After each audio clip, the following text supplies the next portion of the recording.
Health for all. जैसे कि आप जानते हैं हमारे साथ आज डॉक्टर रोहन हैं जो कि आयुर्वेदिक एक्सपर्ट हैं और कॉलर्स भी वेट करें तो सीधा अगले कॉलर के पास चलते हैं। हेलो नमस्ते डॉक्टर।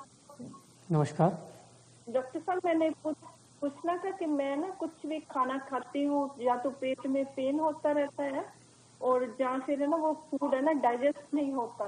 जैसे ऊपर ही पड़ा रहता है दिखते ना। तो पेट कसा कसा रहता है। आपकी एज क्या है? 60 है। अब टेलीविजन पे सुनिए, अपना फ़ोन रख के मैं बताता हूँ। खाना डाइजेस्ट ना होना, खाना स्टमक के अंदर पड़ा रहना, उसमें 3 चीज़ें जवाबदार हैं। एक आपकी कम फिजिकल एक्टिविटी, यानी आप ना तो कोई वॉक करती होंगी या तो ना तो कोई आप ऐसी कोई फिजिकल एक्टिविटी करती होगी जिसके कारण खाना जो है वो थोड़ा आगे बढ़ पाए। तो हो सके तो अपने आप को थोड़ा पुश करें, हर रोज आधे घंटे की वॉक करें। दूसरा कारण होता है लैक ऑफ एंजाइम्स, यानी लिवर जब एंजाइम्स कम बनाता है तो खाना पड़ा रहता है, खाना डाइजेस्ट नहीं होता। तो उसमें सबसे बेस्ट चीज़ मानी जाती है आयुर्वेद में पपीता। अगर हर रोज आप एक पपाया खाएं ब्लैक पेपर के साथ, काली मिर्च के साथ, तो that will produce lot of enzymes जिसको पेप्सिन कहते हैं, that is helpful for digesting the food.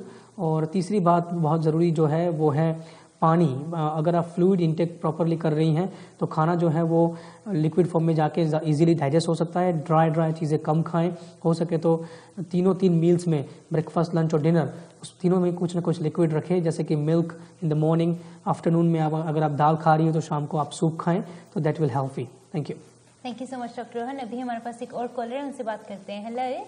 हाँ जी। I spoke to you earlier regarding a blepharitis remedy, and I was just wondering if you could just give me the measurement sizes of the recipe that you advised on.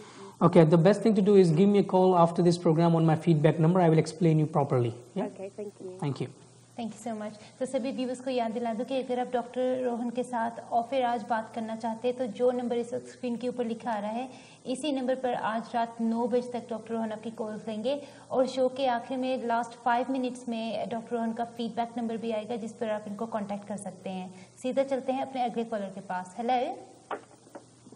Hello. हाँ जी, आपको question पूछना था। हाँ जी doctor साहब, मैंने 2 week पहले आपको phone किया था। मेरे 2 साल का बेटा है जिसको खारिश की प्रॉब्लम है, एक्जिमा। तो आपने कहा था हरड़ को रगड़ के उसके जख्मों पर लगाना है। yes. तो उसको फर्क तो है, लेकिन रात को उसको इतनी खारिश होती है कि जो दिन में जख्म ठीक होते हैं वो रात को फिर ब्लड निकलने लगता है। okay. तो उसके लिए मैं बहुत परेशान हूँ। अगर उसको कोई खाने में कोई कमी करनी है तो मुझे बता दीजिए कि मैं उसे कैसा क्या दूं। देखिए, सौंफ और अदरक का पानी वो बहुत कम पीता है, मैं कोशिश बहुत करती हूँ। ओके। हाँ जी। देखिए, ये जो डिजीज है वो इंटरनल मैंने बताया था कि इम्यून सप्रेसिव डिजीज है ये जी। तो खाना अगर आप उसका जो जितनी भी खटाई वाली चीज़ें, जितनी की एसिडिक चीज़ें हैं वो आप ना खाएं या तो उसको ना खिलाएं। I am sure he is only 2, तो वो सब चीज़ें वो खाता भी नहीं होगा। लेकिन ये बेसिकली लिवर उसका इतना ज़्यादा डेवलप नहीं हुआ और उसके कारण वो सफ़र कर रहा है। तो अगर आप हो सके तो उसको हरड़ जब आप जो लगाती है उसको हरड़ को पीस कर थोड़ा उसके मुंह में भी उसको चटवाए, दिन में वीक में 2 या 3 बार, क्योंकि इंटरनल सिस्टम क्लेंज यानी साफ होना ज़रूरी है किसी भी एक्जिमा कंडीशन के लिए। अदरवाइज उसकी खारिश, क्योंकि ये अंदर से होती है, ये बाहर की चीज़ नहीं है, तो वो ठीक नहीं होगी। अगर उससे भी कोई फायदा नहीं होता तो आप उसको मेरे पास लेके आए, मैं डेफिनेटली उसकी हेल्प करूंगा। नारियल तेल में लगा सकते हैं उसकी बॉडी पे? बिल्कुल, नारियल तेल, मैं आपको वही समझा रहा हूँ कि जो भी चीज़ उसको सूट हो रही है वो आप उसको जरूर लगाएं। लेकिन अगेन मैं आपको वही समझाना चाहता हूँ कि दिस इज इंटरनल थिंग। बाहर जो उसके जख्म पड़ रहे हैं, खारिश हो रही है, खुजली आ रही है, रेडनेस हो रही है, अनकंफर्टेबल वो महसूस कर रहा है, वो सारी चीज़ें अंदर से आ रही हैं। तो बाहर के जख्मों के लिए आप कुछ भी लगा सकती हैं, but he needs to be internally clean as well. Okay, thank you. Thank you so much doctor Rohan. जैसे कि आपने अभी भी इनको एक्सप्लेन किया कि जैसे ये प्रॉब्लम इंटरनली स्टार्ट होती है। That's right. तो काफ़ी लोगों को ऐसी हैबिट होती है, ये हमारा माइंडसेट ऐसा होता है, क्योंकि एलोपैथी में नॉर्मली हम एक्सटर्नली देखते हैं कि एक्सटर्नली स्किन ठीक है, सही बात है ना। तो वो हमें हमारा जो माइंडसेट है वो थोड़ा सा चेंज करना पड़ेगा। देखिए, प्रॉब्लम ये है कि कोई भी स्किन डिजीज में, एक्जिमा में या किसी में डॉक्टर्स ज़्यादा से ज़्यादा देते हैं स्टेरॉइड्स, और स्टेरॉइड्स अप्लाई करने के बाद आपको लगता है कि चीज़ें चली जाती हैं, चीज़ें नहीं जाती, वो बेसिकली डबल जोर से वापस आती हैं। तो ये मैं हमेशा लोगों को सलाह देता हूँ कि स्टेरॉइड अप्लाई करने से अच्छा है कि कोई नेचुरल रेमेडी अप्लाई करें, कोई नेचुरल हर्ब्स की जो क्रीम मिलती है या ऐसी कोई चीज़ अप्लाई करें, जैसे कैलेंडुला है, वो अप्लाई करें। और इनका अगर जो केस है 2 साल का इनका बच्चा है, उन्होंने हर्ड अप्लाई करके देखा, she feels better with that, लेकिन सिर्फ रात को फिर से वो जख्म निकलते हैं, उसमें से खून निकलता है। तो मैं उनको यही कहना चाहूँगा कि अगर हो सके तो उसको मेरे पास लेके आइए, मैं आपकी हेल्प करूँगा, क्योंकि आपके बच्चे को अब इंटरनल क्लेंजिंग की ज़रूरत है। बाहर से आपने चीज़ें लगानी जो करनी थी आपने कर ली, लेकिन ये जो डिजीज़ है वो अंदर से है, बाहर से नहीं है। जी, thank you so much doctor Rohan. अभी हमारे पास एक और कॉलर है, उनसे भी बात करते हैं। Hello hello. हेलो, हाँ जी, आपको डॉक्टर रोहन से क्वेश्चन पूछना था। हाँ जी, बोलिए प्लीज़। हाँ जी, मैं तो थोड़ा ਜਿਹਾ ਸਟ੍ਰੋਕ ਵੀ ਹੋਇਆ ਸੀ 7 ਸਾਲ ਹੋ ਗਏ ਆ ਤੇ ਮੈਂ ਠੀਕ ਰਹੀ ਆ ਤੇ ਇਸ ਕਰਕੇ ਹੁਣ ਮੇਰੀ ਡਾਇਬੀਟੀ ਵੀ ਹੈਗੀ, ਮੈਨੂੰ ਬਹੁਤ ਬਲੱਡ ਪ੍ਰੈਸ਼ਰ ਵੀ ਹਾਈ ਆ। ओके। ਤੇ ਮੇਰੀ ਪਤਾ ਨਹੀਂ ਲੱਤ ਨੂੰ ਕੁਝ ਹੋ ਹੀ ਜਾਂਦਾ, ਜਿੱਦਾਂ ਹਨਾ ਲੱਤਾਂ ਨੂੰ ਤੁਰਦੀ ਲੱਤਾਂ ਇੱਕਦਮ ਭਾਰੀਆਂ ਹੋ ਜਾਂਦੀਆਂ, ਮੈਂ ਤੁਰ ਨਹੀਂ ਸਕਦੀ, ਜਿੱਦਾਂ ਬਹੁਤ ਭਾਰ ਹੋ ਜਾਂਦਾ।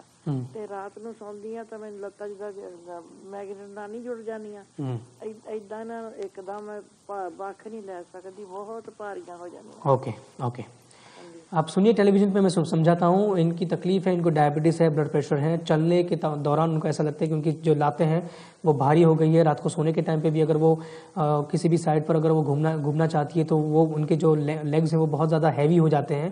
इसका सीधा कारण है डायबिटिक कंडीशन, उसमें उसको कहते हैं डायबिटिक न्यूरोपैथी। सर्कुलेशन वीक हो जाता है डायबिटीज़ में, उसके कारण ये चीज़ें होती हैं। तो उसमें 3 चीज़ें करें जो आपको ब्लड प्रेशर में भी फ़ायदा करेगी। मैं अभी एक पेशेंट को बताया, 2 दवाइयाँ होती हैं जिसको कहते हैं मेशघन और पुनर्नवा। ये दोनों दवाइयाँ अगर आप सुबह शाम एक टैबलेट लेंगी तो ये जो डायबिटिक न्यूरोपैथी और आपका जो ब्लड प्रेशर है वो दोनों में आपको फ़ायदा करेगी। उसके अलावा हर 2 वीक में एक बार अपनी पूरी बॉडी की मालिश करवाएं, यानी कि फुल बॉडी मसाज करवाएं, जिसके कारण जो सर्कुलेशन है वो बेहतर हो। और हर रोज़ की 30 से 40 मिनट्स की वॉक करें। पेरीफेरल वॉक करने से डायबिटीज़ और ब्लड प्रेशर दोनों में काफ़ी फ़ायदा होता है। तो ये 4 चीज़ें करें, आपको डेफिनेटली फ़ायदा होगा। Thank you so much doctor Rohan. अभी हमारे पास एक और कॉलर है, उनसे भी बात करते हैं। Hello hello, can I speak या मैं डॉक्टर के साथ बात कर सकती हूँ? बिल्कुल, बोलिए बोलिए, बिल्कुल। हाँ डॉक्टर, मुझे ना थोड़ी गैस की प्रॉब्लम है। कल मैंने ना कबाब तो ऐसे चावल व्हाइट राइस तो मूंग की दाल खाई ना, तो मेरा ना पेट ऐसे ब्लोटेड हुआ है, तो मुझे बर्फ नहीं आते, ऐसे गैस ऐसी बहुत हुई है। तो इसका क्या दवाई खाऊं? आप मुझे सजेस्ट कर सकते प्लीज? बिल्कुल, आप मैं फोन बंद करती हूँ, आप मुझे टेलीविजन में बताएं। हाँ बिल्कुल, आप मेरा टमी बहुत ब्लोटेड हुआ है, तो मुझे बहुत तकलीफ है। ज़रूर टेलीविज़न पे सुनिए, मैं बताता हूँ आपको। इन्होंने भारी खाना खाने के बाद इनका पेट जो है वो ब्लोट हो जाता है, बहुत ज़्यादा गैस बनती है। अगेन इसका कारण है ड्राइनेस ऑफ द इंटेस्टाइन। आपकी बॉडी अंदर से इतनी ज़्यादा ड्राई है, उसके कारण आप परेशान हो रही हैं। तो सबसे पहले 2 चीज़ें करें। एक, सुबह खाली पेट अगर हो सके तो 1 बड़ा चम्मच सेसमी ऑयल, जिसको तिल का तेल कहते हैं, वो पिए गर्म पानी में डाल के, जिसके कारण अंदर लुब्रिकेशन होगी, जो ड्राइनेस है वो चली जाएगी और गैस नहीं बनेगी। दूसरा आप कर सकती हैं, खाना खाने के बाद अजवाइन और जीरा, ये दोनों को भून कर, यानी कि सिका हुआ जीरा, सिका हुआ अजवाइन, दोनों को मिक्स करके 1-1 छोटा चम्मच गर्म पानी के साथ खाना खाने के बाद लें। उसमें थोड़ा सा रॉक सॉल्ट भी डाल सकती हैं अगर आप ब्लड प्रेशर से सफ़र नहीं कर रही हैं। और तीसरी चीज़, हर एक मील्स में, मैंने अभी एक लेडी को बताया, हर एक मील्स में कुछ ना कुछ लिक्विड खाएं। जैसे मैंने बताया, सुबह दूध ले सकती है, चाय ले सकती हैं, दोपहर में दाल और शाम को सूप। कुछ गर्म और कुछ लिक्विड चीज़ हर एक मील में आप ऐड करेंगी तो जो वायु बन रही है शरीर में वो नहीं बनेगी। Thank you so much doctor Rohan. सभी व्यूअर्स को याद दिला दूं कि अगर आप डॉक्टर रोहन से मिलना चाहते हैं तो 12th को ये वेम्बली में होंगे, 19th को कॉवेंट्री में होंगे और 20th को अगर आप इनको लेस्टर में मिलना चाहते हैं तो मिल सकते हैं। मगर सबसे यही रिक्वेस्ट है कि प्लीज़ अपॉइंटमेंट बना कर ही इनसे मिलें, तो फिर आपसे बात कर सकेंगे। सीधा चलते हैं अपने अगले कॉलर के पास। Hello hello. हाँ जी, आपको डॉक्टर रोहन से क्वेश्चन पूछना था। हाँ जी, मैं डॉक्टर रोहन से क्वेश्चन। बोलिए। हेलो। हाँ बोलिए। डॉक्टर रोहन, आपका बहुत बहुत थैंक यू। आपने लास्ट वीक वो तिल के तेल का बताया था, मैंने वो लगाया, उससे मेरी टांगों को काफ़ी हेल्प हुई है। बिलीव करें, हम इतना शुक्रिया अदा आपका करते हैं कि पूछो मत। Thank you. तो मैंने ये पूछना था, आपने जो मजिस्ता बोला था वो मैं दुकान में गई हूँ, वो मुझे मिलता नहीं है। प्लीज़ कभी उसका और नाम तो स्पेलिंग के साथ बता सकते हैं? ज़रूर। आप मुझे प्रोग्राम के बाद फीडबैक पे नंबर पे फ़ोन करें। मैं आपको उसकी पूरी स्पेलिंग लिखवा दूंगा, तो आपको अगर उसमें कुछ दिक्कत होगी तो वो भी आपको मिल जाएगा। Don't worry. पर मैंने और क्वेश्चन पूछना है। ज़रूर बिल्कुल बोलिए, बिल्कुल बोलिए। मेरी लड़की है, लड़का और लड़की ना 32-35 के है, उनको जब समर शुरू होती है, जैसे दरख्त ग्रो होते हैं ना, तो उनको है फीवर बहुत यस होता है, यस यस बहुत बैड होता, आंखों में पानी, नाक में। प्लीज उसके लिए कुछ बता दे तो आपका बहुत बहुत शुक्रिया। पर अगेन कहते हैं कि हमारे लिए जैसे कोई भगवान का रूप आप। Oh thank you very much, thank you. सुनिए प्लीज, टेलीविजन पे सुनिए। हे फीवर इस कंट्री में बहुत ज़्यादा देखा जाता है। जैसे उन्होंने कहा कि पोलन जब निकलता है तो उनके डॉटर और सन दोनों सफ़र कर रहे हैं। उसमें 3 चीज़ें करें। फिर से मैं वही चीज़ कहना चाहूँगा, हल्दी और मंजिष्ठा, ये ब्लड क्लेंजिंग यानी कि एलर्जीज को कम करने की दवाई है। दोनों के पाउडर को मिक्स करके सुबह 1 बड़ा चम्मच, शाम को 1 बड़ा चम्मच अगर आप लेंगी तो काफ़ी फ़ायदा होगा। इंटरनल नेज़ल की जो आपकी जो म्यूकस मेम्ब्रेन है उसको लुब्रिकेट करें, यानी कि तिल के तेल आप डाल सकती हैं नाक के अंदर, या तो घी डाल सकती हैं, जिसके कारण जो हे फीवर में जो ड्राइनेस होती है वो नहीं होगी। और अगर उनको बहुत ज़्यादा रनी नोज या तो ब्लॉक्ड साइनसिस है तो उसमें आप सुबह सुबह गर्म पानी में 2 चुटकी यानी कि 2 पिंचेस जिंजर पाउडर यानी कि सौंठ डाल के अगर उनको खाली पेट देंगी तो जो हे फीवर का जो अटैक है सिस्टम के ऊपर वो काफ़ी कम हो जाएगा। Thank you so much doctor Rohan. अभी हमारे पास एक और कॉलर है, उनसे भी बात करते हैं। हेलो जी। हेलो, हाँ जी, आपको क्वेश्चन पूछना था? हाँ जी, डॉक्टर साहब से बात करनी थी मैंने। बोलिए प्लीज। हाँ, ऐसे है, मेरा वजन काफी बढ़ गया है और घुटनों में दर्द रहता है, तो इसके लिए कुछ बताएं आप। जरूर। तो हाँ, तो पेट में तो गैस मेरे बनती है तो मैं वो गोली ले लेती हूँ, उससे ठीक हो जाता है। ओके। हाँ, तो एक और बात पूछनी है। मेरे बेटे का सर में दर्द बहुत रहता है, वो ठीक नहीं रहता। ओके। बाहर जाएगा तो कभी सिर में दर्द है, घर पे रहेगा तो बोलता है सिर में दर्द है। इसके लिए प्लीज कुछ बताएं आप। जरूर, आप टेलीविजन पे सुनिए, मैं बताता हूँ। सबसे पहले आपकी बात करेंगे। आपने कहा कि आपका वजन बहुत ज़्यादा है और आपके घुटनों में दर्द हो रही है, तो इसका सीधा जवाब आप जानती हैं कि आपको वजन कम करना है। वजन कम करने की बहुत ज़्यादा ज़रूरत है। आप हर रोज़ की 30 से 40 मिनट्स की वॉक करें, अपने घुटनों को स्टिफ ना होने दें, अपनी मोबिलिटी को कायम रखें। शाम के टाइम का खाना जो है वो 5:30 या 6 के बीच में खा लें। हो सके इतना ज़्यादा हल्का खाना खाएं। दोपहर में आप लंच प्रॉपरली कर सकते हैं, लेकिन शाम को हैवी चीज़ें ना खाएं। हो सके तो वीक में 3 बार त्रिफला का पाउडर लें और अपने घुटनों पर और अपने पूरे शरीर पर हो सके तो तेल की मालिश करें, जिसके कारण सर्कुलेशन बेटर होगा तो वजन भी कम होगा। दूसरा क्वेश्चन आपने पूछा, आपके बेटे को हेडेक रहती है। हेडेक रहने के बहुत सारे रीजंस हैं। It can be migraine, it can be trigeminal neuralgia, यानी कि कोई नस दबरी हो उसके कारण भी हो सकता है गर्दन के अंदर, या तो उसको माइग्रेन हो सकता है, या तो फिर कॉन्स्टिपेशन यानी कब्ज के कारण ये सारी चीज़ें हेडेक्स हो सकती हैं।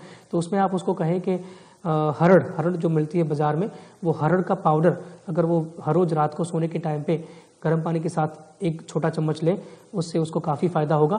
तो ये लेके आप उसको कहें कि मुझे फिर से बताएं 1 वीक या 10 दिन के बाद कि उससे उसको कितना फ़ायदा होता है। उसके अलावा सुबह सुबह वो खाली पेट हल्दी और सौंठ यानी कि जिंजर पाउडर को भी गर्म पानी में ले सकता है, जिसके कारण जो टेंशन बन रही है उसके हेड के ऊपर वो काफ़ी कम होगी। Thank you so much doctor Rohan. अभी हमारे पास एक और कॉलर है, उनसे भी बात करते हैं।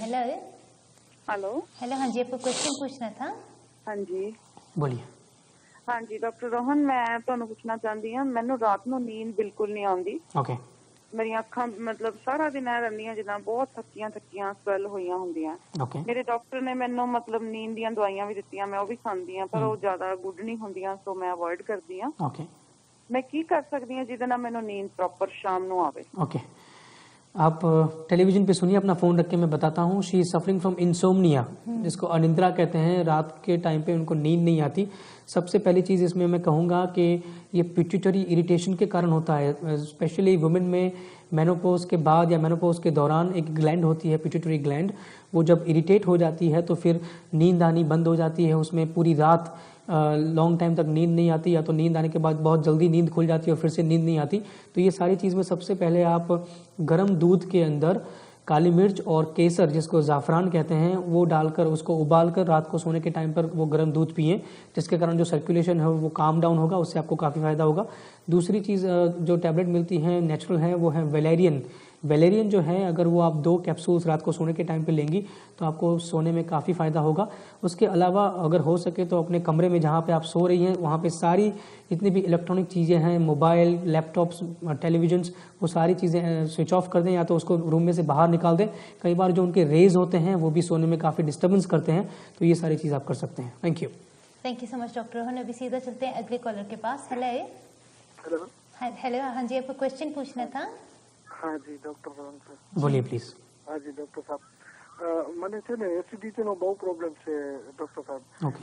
સાંજે 8 વાગ્યા પછી હું કંઈ ખાઈ નથી શકતો અને કંઈ ખાઈ લઉં ને જો ક્યારેક તો રાતના 5-6 વખત ઉઠવું પડે ને પથારીમાં બેસવું પડે ત્યાં સુધી ઓડકાર ના આવે ને ત્યાં સુધી. ઓકે. આખી રાત નીંદર બગડે ને ઓડકાર આવે પછી પાછો સુઈ શકવું. એકદમ તીખા તીખા ઓડકાર આવે, ગમે તીખું ના ખાધું હોય તો એટલી એસિડિટી થાય. ओके. એના માટે કંઈ કહેશો પ્લીઝ? जरूर. मैं हिंदी में बताऊंगा तो लोग सब समझ पाएँ. बेसिकली ये जो पेशेंट हैं उनको हाई एसिडिटी की तकलीफ है. खाना खाने के बाद रात को सोने के टाइम पे इतनी ज़्यादा डकारें और इतनी ज़्यादा एसिड्स बनते हैं तो उनके कारण ये बहुत परेशान रहते हैं. आयुर्वेद में इसमें 2 चीज़ें बताई गई हैं. मैं हमेशा लोगों को कहता हूँ, एक चीज़ है सौंफ और मुनक्का. पानी के अंदर सौंफ और मुनक्का को मिलाकर पूरा दिन अगर वो आप पानी पिए तो वो एसिड एक्टिविटी को कम करते हैं. दूसरी चीज़ है एक चूर्ण आता है जिसको कहते हैं त्रिकटु चूर्ण जो है वो डाइजेशन के लिए बहुत ज़रूरी है, एसिड को भी कम करता है. तो एक छोटा चम्मच खाना खाने के आधे घंटे बाद अगर गर्म पानी के साथ आप लेंगे तो जो आपकी एसिड और गैस ऊपर आ रही है वो नहीं आएगी. तो ये 2 चीज़ करके आप देखें, आपको डेफिनेटली फ़ायदा होगा. Thank you very much. Thank you so much doctor Rohan. अभी सबको याद दिला दो, हम ब्रेक की तरफ जा रहे हैं. ब्रेक के बाद हमारा 3rd सेगमेंट